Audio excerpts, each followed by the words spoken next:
Good evening, and welcome to the first installment, the first episode of the Binge-Worthy Branding Podcast. Thank you again for joining me here today. So, let's get into it. You're probably wondering what is a binge-worthy brand? So, it's a term that I created. I also own the the trademark for that term. And binge-worthy branding is all about teaching you how to create a brand that attracts a cult-like following and builds customer loyalty. And that's what it's all about, creating a brand that pulls customers in and not only pulls them in, but it creates that community, that bond, and helps them stay a customer. And I think today in marketing, that is so key, because I think unlike any time in history, because of the technology now, at your customer's fingertips, at their phone, they can click a button. They can go into Google Maps and search, and they can see and they can find so many companies and so many options. So it makes sense, for your brand to be binge worthy. So what is that? What does that mean? Binge worthy. So when I created the term, I took it from the word binge watching. So you think about binge eating. You eat a lot of food fast. Binge watching, like Netflix, you sit down to watch one program, one episode, and before you know it, you watch an entire season. So that's where binge came from. But I took that and I applied that to branding because I believe you want to create a brand that's so in line with your customer needs and wants that it pulls them back into your company. So that's really, really key.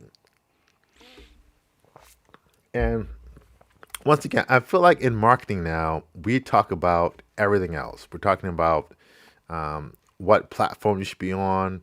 We're talking about charging more money, getting more clients. But I believe the one thing that nobody is talking about right now, at least not, I think the majority of conversations, is retention. Retaining your customer base is key. It's that old marketing, adage. It's cheaper and easier to keep your current customers instead of trying to market and trying to reach new customers. So once again, that's one of the principles of being a binge-worthy brand is that you are creating experiences that are highly customized, highly personalized to your customers and pulls them in. And I think now, in this time, especially the last 2 years with COVID, it's become even more important. And I want to tell you how binge-worthy branding came to be. So, before the pandemic, I was traveling across the world and across the country, speaking to different audiences. And I gave this talk one day, and it wasn't called binge-worthy branding, but it was called more effective marketing or branding. And the more I gave this talk in city after city, I got huge responses. The audience was crazy. People were packed. People were sitting on the floor, just watching me speak. And something said, "Wow, you know what? If this presentation is connecting with people so much across the United States, let me take my slides, let me take my speech, and let me build it into a book." So that's where this came from. This where the book right here, Binge with Your Branding, available on Amazon, Walmart, Target. Book is everywhere. And I made that book based off my audience. So even in that story, I believe there's so much information. I didn't sit in a room in front of my computer and just try to think and type and guess what people want to hear. No, that's the way I believe a lot of people, companies operate. They just create products that sound good to them.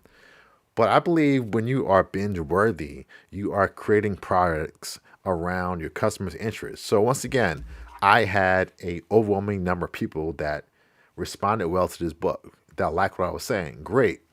I took the information and I made it into a book. So right there, I mean, that in itself, it sounds simple, but I think a lot of times in branding and marketing, we just late for all that. So we have products that don't do well. We have courses that don't do well. We have books that don't sell. Why? Because I believe those products, those services were created in a vacuum. And when you do that, you're ignoring your customer. And that's the one thing you don't want to do is ignore your customer. And I give one example about ignoring your customer a lot. Let me stop chatting so much, and I have some slides I want to show you. So, um, you don't want to know your customer, and I think what you really want to do is you want to narrow your focus to increase your appeal. And what do I mean by that? So, not only I believe companies are not focused on what the customers want, but many companies are trying to target everybody. And when you try to target everybody, you get nobody. Like now, if you go on to Google and do a search for lawyers, just the word lawyers, guess what? You're going to get millions, if not billions, of results from all over the country. Why? Because that's a very general term. And a very general term is going to get a broad audience. And when you get a broad audience, you're going to get a very watered down result. So the great thing to do is to have a term that is more targeted. So type in auto accident lawyers in Baltimore, Maryland, auto accident lawyers in Los Angeles. Great. Now that target is getting smaller and it sounds counterproductive, but if you target a group of people, a niche, you're going to get better results than trying to be really broad. And I think with that, people are getting tired of the Walmart, the big box service effect. No, we want the boutique. We want the thing that's made for us, that's tailor made to us. And I think that's what customers are looking for. And really, I blame that on your cell phone. You think about these cell phones now. These things are amazing. They have apps, they have videos, pictures, um, everything is on here. They have cameras. These phones are amazing. And these phones are tailored exactly to your customer's liking. So for the first time in history, we have a device that makes us all narcissistic. It's all about us, our alarms, our ringtones, our backgrounds. And I always say your customers want your brand to operate like a smartphone. Think about that. Your customers are being trained by companies like Amazon, like Netflix, like Starbucks, companies that are using technology, companies that offer a very highly personalized service. So now, when they come to your company, no matter what you do, no matter if you're a doctor or a lawyer, if you work on HVAC, whatever, people want that personalized service. Why? Because they're getting that everywhere else. They're being trained by their smart devices, by their talking thermostats and talking phones, even their cars. You sit in your car now, you hit a button, and what happens? Automatically, the mirrors move, the seat goes back. Why? To fit you exactly. So I believe that your company now has to operate like that. Your company has to be tailored to the individual. So the question you're probably asking is, how does that happen? So I think it's easy. It's going back to the one thing I think that we're losing to today in marketing and business is customer service. Putting the customer first, making sure that everything you do serves the customer. Once again, it sounds simple, but I believe companies fail. Blockbuster, KB Toys, any of those companies, they fail. Why? Because they lose sight of their customer. I tell a story a lot about Blockbuster. And if you were born in the 80s or 90s like myself, you remember going to Blockbuster. And Blockbuster was an experience. You would get out the car, you would go to the store, and there's thousands of tapes and thousands of DVDs in the store. And it's almost overwhelming. And you might see your friends there. It was a good time. But something about the experience with Blockbuster wasn't great. A few things. One, for some reason, their computers weren't connected. So if your store didn't have a certain videotape, you had to sit there and wait, hoping that somebody brought the tape back to the store. That could take 10 minutes, 20 minutes, or even an hour. The next thing is delay fees. Wow, I believe they were like $5 a day. And back in the 90s or the 2000s, even, I mean, hey, $20 for a late fee, that's a tank of gas. So the late fees, weren't the best as well. But something happened in the late 1990s, and that thing was called the internet, the World Wide Web. And it changed everything. Everything in business and marketing changed at a drop of a hat. Why? Because the internet was now connecting us. It was offering a new level of customization, and for the first time, information was at your fingertips. If you wanted to find out an answer to a question, you didn't have to go to the library through an encyclopedia. No, you could just type in on your computer a question, and you got an answer. It was amazing. But Blockbuster, for some reason, they didn't see the trend. They said, "Oh, this thing called the internet is a fad. It'll come and go." And the question they said, why would people come into the store to get a tape? No, why would people sit at home and stream something online or order a DVD when they come to a store and get it? So what Blockbuster did, Blockbuster bet against technology and they lost. And I really want to drive the point home. It's not only betting against your customer, but betting against technology is a way to lose because technology is undefeated.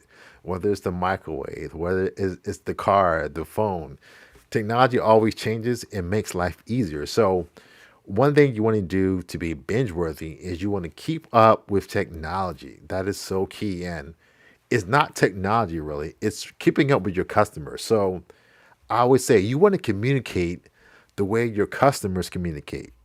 Think about that. You want to communicate the way your customers communicate. So if you still have a fax machine and you're still sending out faxes, guess what? Your customers are not communicating that way anymore. If you are calling people's home phones, one, they probably don't even have a home phone anymore. That's not the way they communicate. If you are not selling items online, e-commerce, that is not the way that customers want to communicate, do commerce with your business. And that's the key. It's about making it easy to do business with your business. Something that is overlooked now. It should be easy. So yes, you need an app. Yes, you need a mobile website. Yes, you need to be on social media. You need to have these services. You need to accept payments, both credit cards and money as well. Why? Because this is the way that customers are choosing to communicate, are choosing to interact with companies. And I think so many companies lose their way because they forget that as a company, you have to constantly be changing and molding and updating. Why? Because your customers are changing and updating. I give you an example. My son, Sterling, we call him SJ. He just turned 18 months and it is amazing. What's funny to him one day, one week, one month is not funny the next day or month. There's certain games that I played with him 5 months ago that when I did it, he would just fall out laughing. Now I do the same game, he just stares at me. It's like, is that it? So guess what? I have to constantly be updating my my comedy with him, trying new things to get him to laugh, trying new things to get him to respond to. And your customers are the same way. So I would say treat your customers like your kids. I'll say it again. Treat your customers like your kids. And everybody that does have kids, even if you have a dog or a cat, the same way you treated that kid, that puppy, that cat when they were small, is not the same way you treat them when they're an adult. Can you imagine treating your grown children the same way you treat a toddler? It wouldn't work. It wouldn't work because why? They change, they evolve. So as a company, you have to change. You have to evolve also with your customers because that's how you go stay current and that's how you go to stay key. Um, Also, with that, I think one of the challenges now is we have so many customers. There are so many profiles, social media accounts, so many apps, widgets, everything. I believe we are actually overloaded right now. There's so many options. So you have customers now coming at you from so many ways, whether that's social, whether that's texting or calling or other ways. So I think one part of being binge worthy now is also being smart and using technology. And what I'm going to say is really key right now is it's not about having the most conversations. It's about having the most customized and the most personal conversations. So what I mean with that? Once again, it's not about a blowhorn, about yelling at your customers and getting everybody. No, it's about using technology to still have broad conversations to where they seem individual. So examples of that is something like personalizing your marketing, your branding.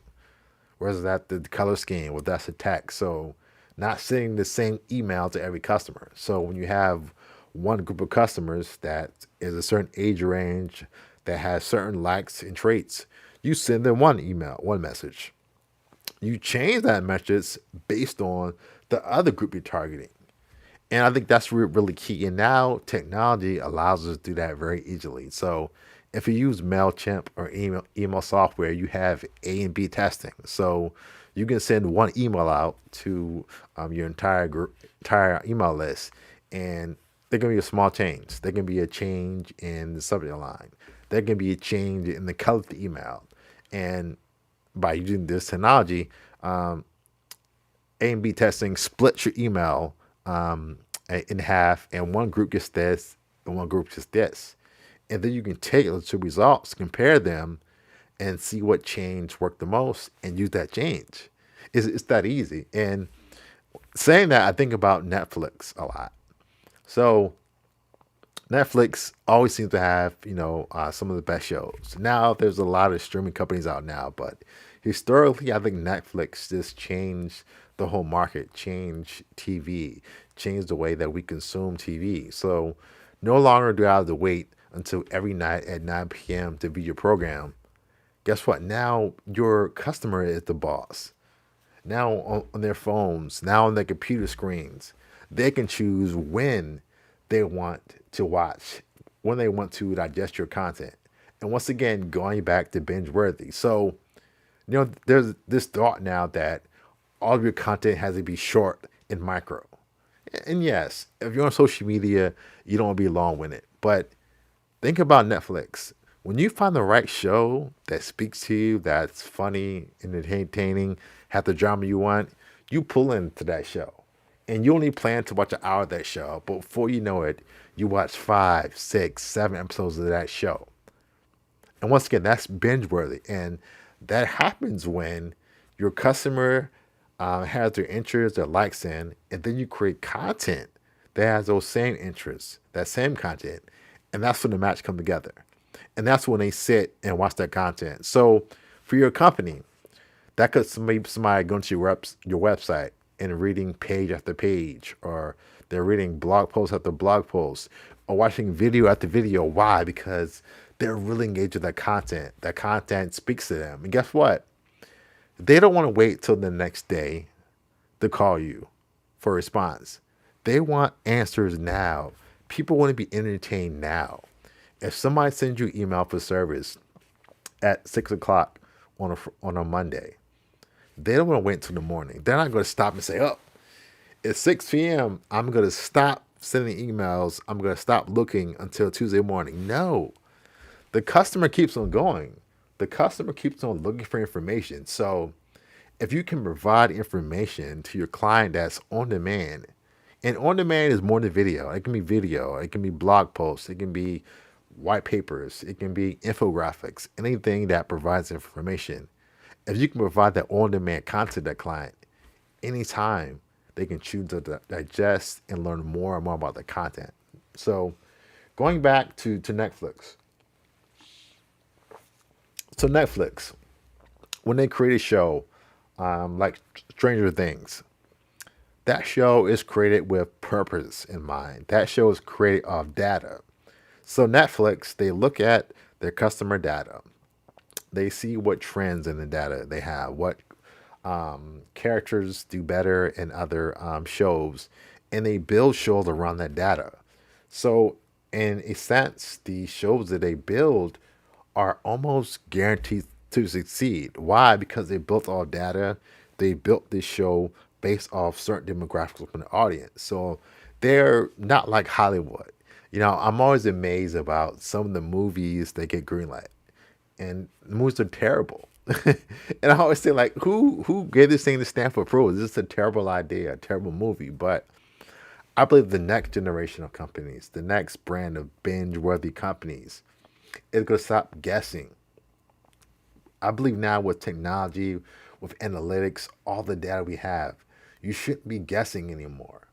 And yes, you should still use your gut instincts because you know your customer, but you can combine your gut instincts and your knowledge of your business and your customer. You want to combine that with data and then move that way.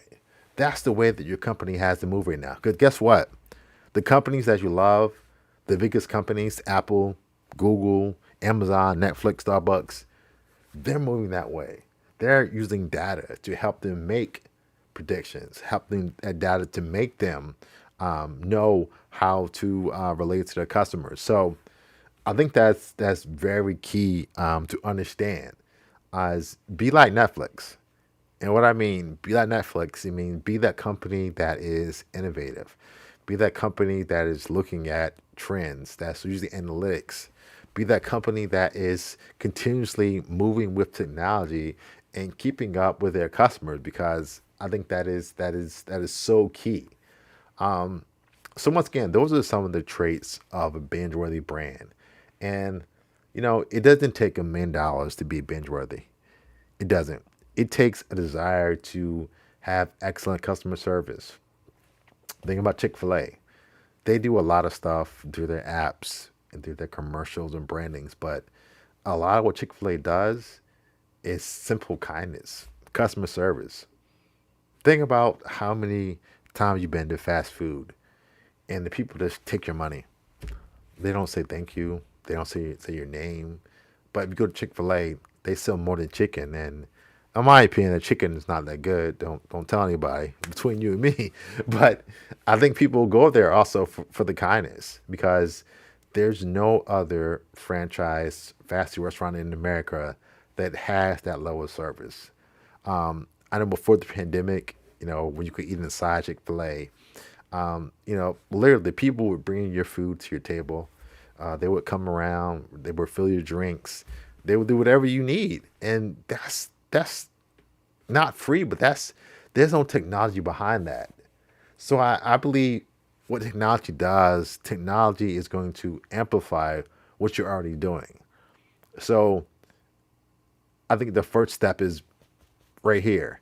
Really being that person that's kind, that's caring, that's thinking about your customers, and then finding ways to use technology to amplify that.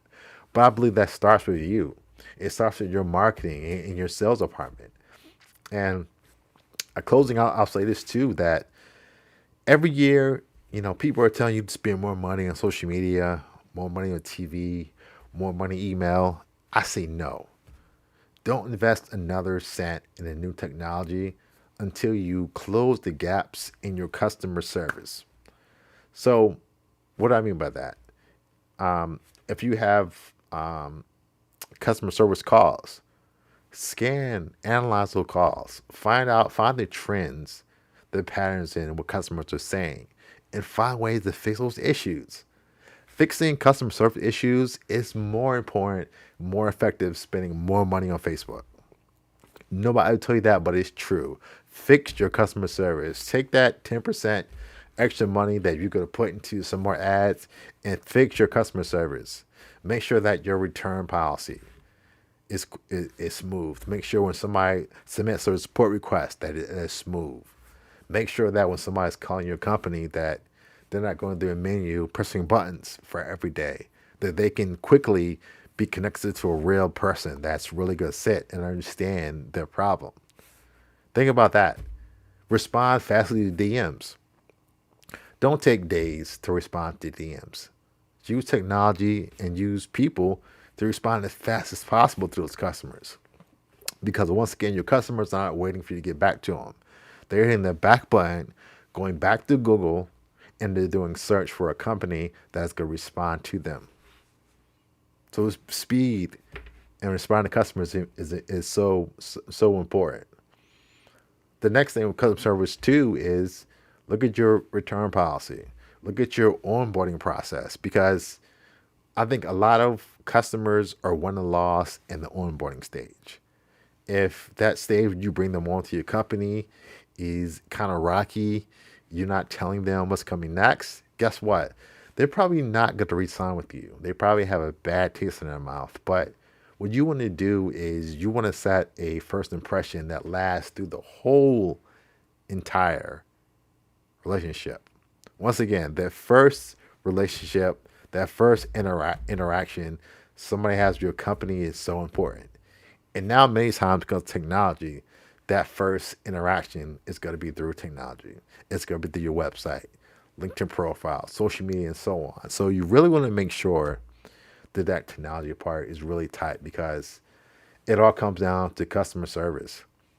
Customer service is key now. And like I said, everybody's talking about how to gain more customers, more business. But I believe the conversation needs to switch from more apps, more ad spends to focusing on the customer. And I'll end with this in closing. Um, I really think this is important. But once again, it's coming back to focusing on the customer, who they want, what they want is really a way to make sure that you build a business that's sustainable. And this is so key. And I said this on stage a few years ago. My last talk I gave was in-person talk was in December of 2019 before everything went crazy. But I believe your company only has a few months to really make that shift. And I'll end in this story. So I remember when I got out of college, way back when, 11, 12 years ago. And the big thing was to have a BlackBerry. And if you had a BlackBerry, oh man, you were ready. You were in business. You were serious. So the first thing I did when I got my first job, corporate job, is I got a BlackBerry. And I had all my contacts. I had my little wheel and I was scrolling on there. But something changed when the iPhone came out. And in an instant, things changed. And the iPhone came out, and guess what? It had apps on it. It had music. It had cameras. And guess what? The iPhone's been out now for, I think, 15 years, I want to say. And companies are still chasing the iPhone, trying to be like the iPhone. So once again, the time to invest in technology, the time to invest in your customer is now, because you don't want to be sitting on the fence 4 or 5 years from now. Wow, I wish we took that time to really use technology to connect with our customers. Now we're fighting to stay alive. So once again, don't be that company. Don't be Razors. Don't be Motorola's. Don't be Blackberries. All those phones that were big once, but now are a thing of the past. Be that company that's proactive. Be that company that's thinking forward. Don't get comfortable. Things are always changing, and your company has to change as well because your customers are always changing as well. So thanks for joining me tonight for our first episode of Binge-Worthy Branding. What is Binge-Worthy Branding? I hope I did a good job of explaining it to you. And once again, this is a book that I wrote last year. I'll pull it up here. But this book is available at Amazon. It's available on Barnes& Noble, Target, Walmart, everywhere. So if you want to find out more about Binge-Worthy Branding, please purchase this book. This book is an audio book. This book is an ebook. You can get it however you need to get it. But also, join me again here on next Tuesday at 5 p.m. and we'll talk more about Binge-Worthy Branding, more about ways that you can really align your marketing with your customers. And I'll say this in closing, this goes for big companies and small companies. All companies, no matter how big you are, how small you are, can start to refocus and realign your branding to make sure that you're speaking to your customers. You're building a community of loyal fans and followers that will come back again and again to your product or service. So saying all that, good evening, and I'll see you again on next Tuesday. Take care. Bye.